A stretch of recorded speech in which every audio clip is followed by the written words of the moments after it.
Hello, everyone, and welcome to the Down Syndrome Center podcast. As always, I am your host, Dr. Kishore Balodi, and today we are doing one of my favorite types of podcasts, which is talking about real issues that we all experience, those of us who are family members of someone with Down syndrome. And a topic that we really haven't discussed much about on this podcast before is really the adult siblings' uh, role in the care of their aging sibling with Down syndrome. And it's something that I've learned personally over these last many months to years with my brother, and I thought it would be really helpful to bring on someone who's actually written about this topic, written a memoir actually recently that I happened to come across, and I have Debbie Miller on the podcast, and we'll be talking about the book, but also just her experiences in general. Debbie, thank you so much for joining us on the podcast. Well, thank you for having me. I'm Yeah. very excited to be part of here. Oh, wonderful. Well, tell me and tell our listeners who you are and what you do, and we'll just start from there. Okay. Well, like you said, my name is Debbie Miller, and I am a retired registered nurse.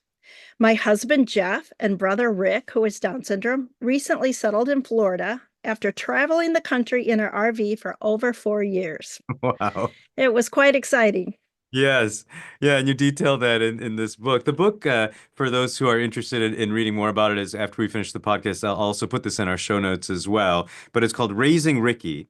And it's a really beautiful and very poignant at times memoir of her experiences, not just with Ricky, but just with life in general. But for the purposes of today's podcast, I thought what would be helpful is if we kind of heard just a little bit of what you'd like to share. I know you go into much more detail in the book, but about your unique experiences that you've had as a sibling, like compared to somebody who just has a typical sibling relationship. What would you say are some unique things for us adults with a sibling with Down syndrome?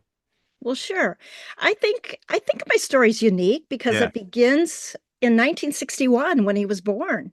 yeah, And it was way before there were any special education, there were no services, there was absolutely nothing. And my parents were even advised to put him in an institution directly from the hospital. I can't imagine how that must have felt for them. yeah.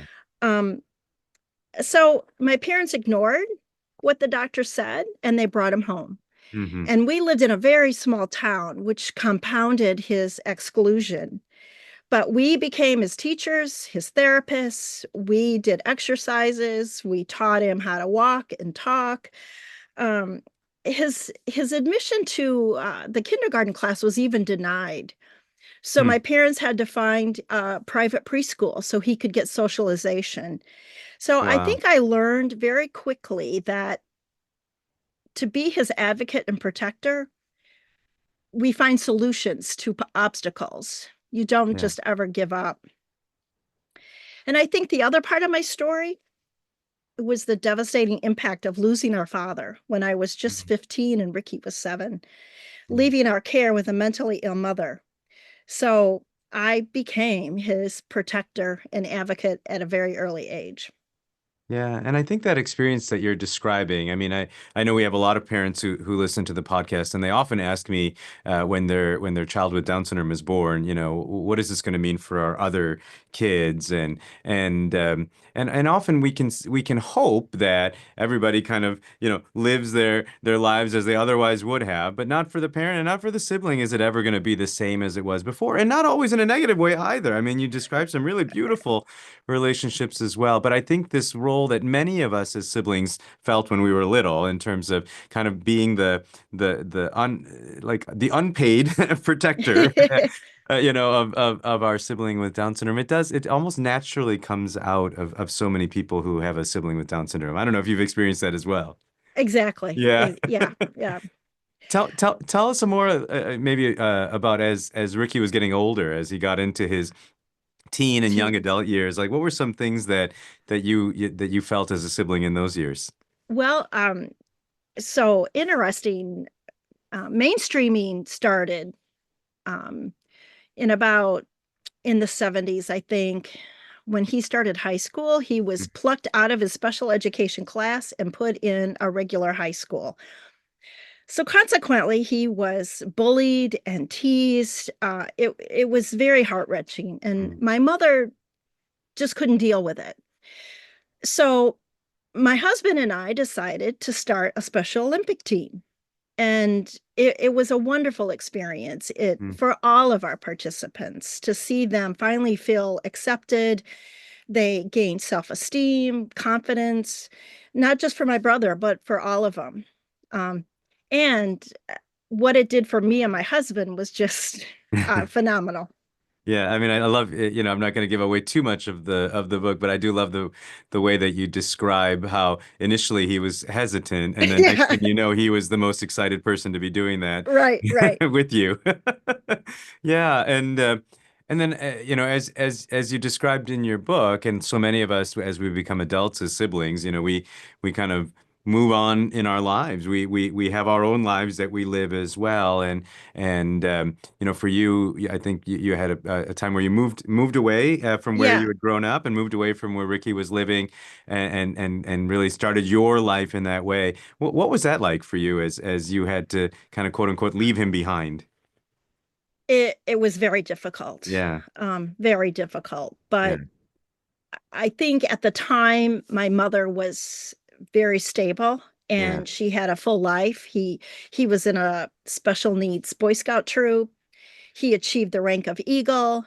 So, as much as I hated to leave him, I we just couldn't not take the yeah, opportunity. It was such a good opportunity, and we loved Arizona. yeah. Um, but when my mother died, Ricky came to live with us Okay, because he wasn't happy in the group home anymore. Maybe he was just lonely. I'm not real sure, but yeah. we brought him back to our house and he lived with us. And what was that adjustment like for you and for your husband? I think you outline in the book very beautifully how, when you first started deciding and thinking about pursuing marriage to each other, you had made a comment to him about how it wasn't just you he was marrying, and it was almost the exact words I said to my own wife. So Yeah. so yeah, what was that like for you guys adjusting to having him live with you? um it wasn't that hard. I think the biggest obstacle was I wanted him to have a productive, meaningful life, and trying to find those opportunities in the town that we lived in, north of Phoenix, was hard. Hmm. And, once I found the arc that he could go to, it was too far away. There was no Hmm. transportation. So we just kept finding these different problems. But like I said, I always found a solution. Yeah, And he got a job at Safeway. We eventually was able to have him be in an apartment with a roommate, and he lived there for, gosh, 9 years, 9 or 10 years. yeah. um he was in a play. Hmm.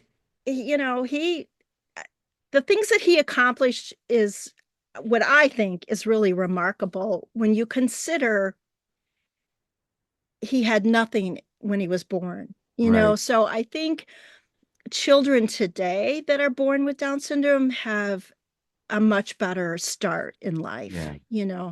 Yeah, and I'm happy about that.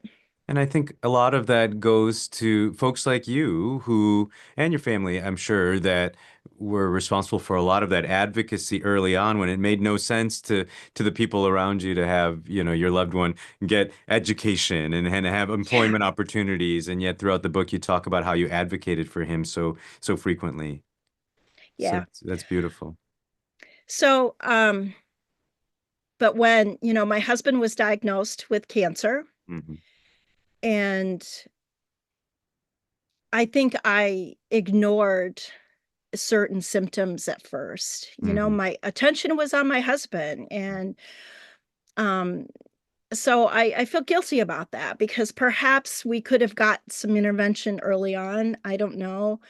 Um, I think the general medical community is not familiar enough with the incidence of Alzheimer's with Down Mm. syndrome adults. I don't know. Um, Why don't you kind of give our audience just a little bit of an idea, like what were some of the things that in retrospect you started to notice with Rick, that now we think, oh, maybe that could have been the beginnings of Alzheimer for him. well, he was just getting more forgetful, but we Hmm. all do, right? Yeah. So it's easy to dismiss. Um, we had his medications in a weekly pill organizer, and we were noticing that he was leaving them in there. Mm. Um, he was forgetting to use toothpaste to brush his teeth. Hmm. Just, things like that. Or, Yeah. short-term memory was really failing. Hmm. Um, and I had a friend who was familiar with the Fixel Institute here in Gainesville, Hmm. and I was able to get him in there. It's a wonderful, wonderful place. And they diagnosed him with middle stage. Mm. So it wasn't even early, it was middle. Yeah. So that was devastating. Yeah, and I can definitely empathize with you, as we've been experiencing that, with my brother, he's not even 50 yet. He'll turn 50 next month. But my father was diagnosed with Alzheimer just a little over a year ago, and it started Oh, to really trigger those symptoms in my brother. At least that's the suspicion. And watching my dad go through that kind of has made that happen. And so, as I'm reading your book, I'm like, oh my gosh, we're experiencing such similar things. And now yeah, we've tried to have him come and stay with us here for a longer period of time, and adjusting to that and things like that has been, an adjustment for the whole family. And so I sure. really your book really resonated with me as I was reading it. Yeah. Yeah. Well, that was my point. Yes, yeah. And I think it's a story that we don't tell too often, right? I think that for most people when they think of Down syndrome, we're thinking about the cute kids and advocating Yeah, for them in that early stages of life, maybe, but we forget about the fact that now that people with Down syndrome are living longer lives, that the right. reality of things like Alzheimer dementia is something we need to be thinking about. What kind of resources do we have to be able to Exactly. care? Yeah, yeah. What's been Exactly. what's been your experience in terms of whether it's the medical community or just the society in general, in terms of the resources that have been available for you all in taking care of Rick at this stage in his life? Well, it was a difficult start. Yeah. Here in Florida, we have what's called the Association of People with Disabilities, Mm-hmm.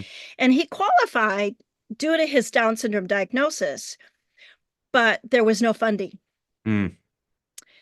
So my next option was to call, since he was older, was to call aging resources. And so I found a an organization called Elder Options, Mm. and that started that started the process. So because of his dual diagnosis, Yeah. he qualified, and he was at a poverty level income. He was able to get the Medicaid long-term care waiver, and which allowed him to go to, it's called L's Place. It's Okay. adult daycare for patients with dementia. Okay. Um, because my husband and I are on a fixed income. We didn't have Yeah. the resources to pay. So that was a godsend. Wow. And he loved it. He loved Yeah. going. It gave my husband and I a break. And um, it truly changed everything. Yeah. But then what happened as he continued to decline, we knew that we needed to maybe make arrangements at some point. Mm-hmm. So my plan was to get him on a waiting list, knowing that sometimes it can take months or years. And I had already done some research on facilities. So on Medicare.gov is a great website to evaluate nursing homes or long-term care facilities. They have a rating system. So there was only two five-star facilities in the area. So I visited them, and I was very pleased. Oh, They're good. not for profit. They accept Medicaid. So you would think, well, maybe the care's not going to be as good. It's wonderful. Yeah. It really is wonderful. Wow. Now you sat down at some point and said, "I want to write down the story of your life, which includes Rick as well, but really it's your life as well that you really highlight so beautifully all of the things that you've had to overcome in your life." And I guess my question would be, what motivated you to want to write this down? Well, journal writing had always been my life preserver Uh-huh. throughout my childhood. So I always wrote, and it became kind of a self therapy. Mm-hmm. So when I decided, gosh, maybe there's a story here, maybe I should just write it. And I didn't even know if I was going to publish. I just Yeah. wanted to write the story. And once Mhm. you start, those memories start coming flooding in, Yeah. and it just happened. And then people said, Debbie, you need to publish this because it Yeah. could be helpful to some Hmm. other caregivers. Um, so, Yeah. you know, exposing those dark secrets were hard, Yeah, I'm but sure. I hope it makes it real. And Yeah. I hope that the compassion and love I have for my brother came across. Yeah. It definitely did. Yes.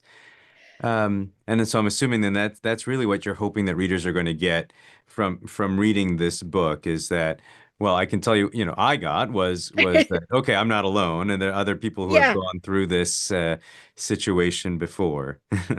yeah. Yeah. Well, and I think the other thing is to find solutions. Yes. I mean, you just have to keep pushing. You don't just give up. Hmm.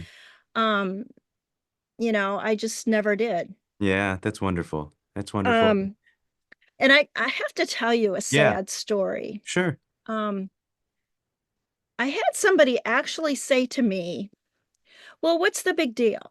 Hmm. He's already developmentally disabled. What Mm. does it matter if he declines more?" Mm. I was shocked. Yes. Like, and I said, watching his decline is just as devastating for me to experience as watching a brilliant professor succumb to this awful Hmm. disease. Yes. Hmm. Their lives matter. Yes. So I wanted to portray all the things that he'd accomplished, Yeah.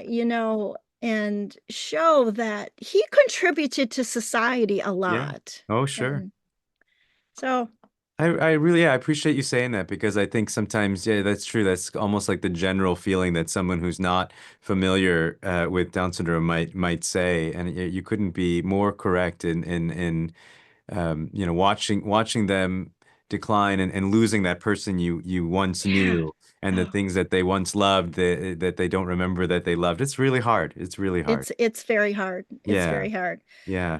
Um, So he obvious. still, go ahead. I'm sorry. No, I was going to say, obviously, we need to continue to push for, and I think you highlight this at the end of the book too, push for people with Down syndrome to be included in studies when it comes to Alzheimer Yes. treatments, and it seems that study after study comes out, and they did not include someone with Down syndrome Right. in their studies, and it's just not, it's something from a medical community that we need to have louder voices. Yeah. Yes. Yes. Yeah. I'm Well, I planning guess. on going to Congress. Yeah, I'd love that. Yeah. So what are some things, anything else that you want to make sure that we discuss on this podcast that, we haven't talked about, whether it's related to the book or otherwise? Well, I think one of my concerns is the potential of the cuts to Medicaid. What's that Hmm. going to do Yeah. to all of our elderly and disabled? Yes. And what's going to happen to special education if they dismantle the Department of Education? So Absolutely right. Yeah. I think our voices need to be heard. Yeah. And Yeah. if we tell personal stories, they're just not statistics. Hmm. It will make a more of an impact. I agree. Yeah, that's definitely a call to action that, if at any time our voices needed to be heard, for as family members of someone with Down syndrome, as people who love someone with Down syndrome, reaching out to our representatives, it couldn't be more important than right now. Yeah. Right. Yeah. Right. Well, thank you so much. I really appreciate you joining me on the podcast. I appreciate you writing the book. I wasn't sure when I picked it up. I said, "Oh, I'll read a chapter," and by the end of the night, it was done. I mean, it was just like I couldn't put it down. So, Oh, so I thank really you. appreciate that. Your honesty, Oh, your vulnerability in the book. It really meant a lot to me to read that. And for our listeners, of course, we'll put the a link to the book on the Amazon in the in the show notes of the podcast, I should say. But thank you so much, Debbie, for joining us on the podcast today. oh, thank you. I'm honored to be on it. Awesome. And to our listeners, as you know, any topics that you would like us to cover on future podcasts, please do reach out to me at Down Syndrome Center at chp.edu. And if you'd like to give to what we do at the center, including this podcast, you can go to givetochildrens.org/Down Syndrome Center. But until next time, bye bye.